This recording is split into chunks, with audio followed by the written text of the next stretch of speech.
Roxy, Yes po. kwentuhan tayo. Okay, sige po. Ito, pagkwentuhan natin, ano yung pakiramdam ngayon na dumadami na yung mga babaeng followers mo? Well, masaya ako kasi po, dati po, masyadong lalaki followers at wala masyadong babae followers. But ngayon, dumadami na po. So, masaya ako. Saya ka, no? Oh. Kaano pa, Roxy? Saka po, maraming marriage proposals po. But, pasensya na po, guys! Bata pa po ako. At bawal ng jowa. Like, bawal ng jowa. Also. Bawal pa po, hindi pa po Oh. pwede ng jowa si Roxy. Kahit nga po ligawan pa po, hindi pa po pwede.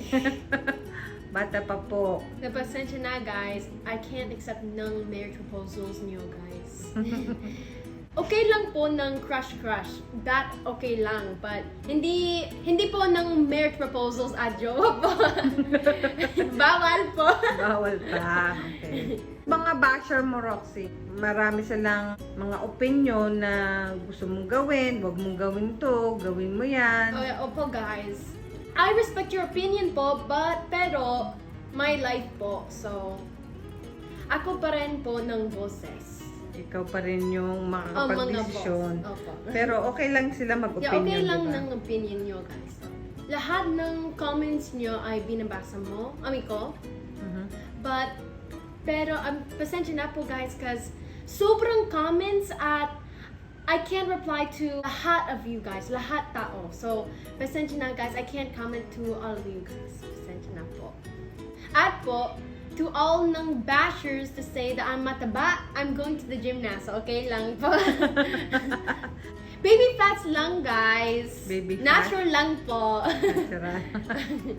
Kasi sinasabi ng iba, bakit ka raw nag-gym na ngayon? Ang bata-bata mo pa raw para mag-gym. Kasi po, maganda po ng katatawan po. So, Kakatatawan? Anong kakatatawan? Katatatawan. Ha? Katatohonan? Wait. Pakiulit, ano? Okay, anong Tagalog po ng body? Ano ba ang Tagalog ng body? Ikaw, alam mo yon. Sabihin mo. Katatawan? Kakatatawan? Anong kakatawan? Nakalimutan ko po.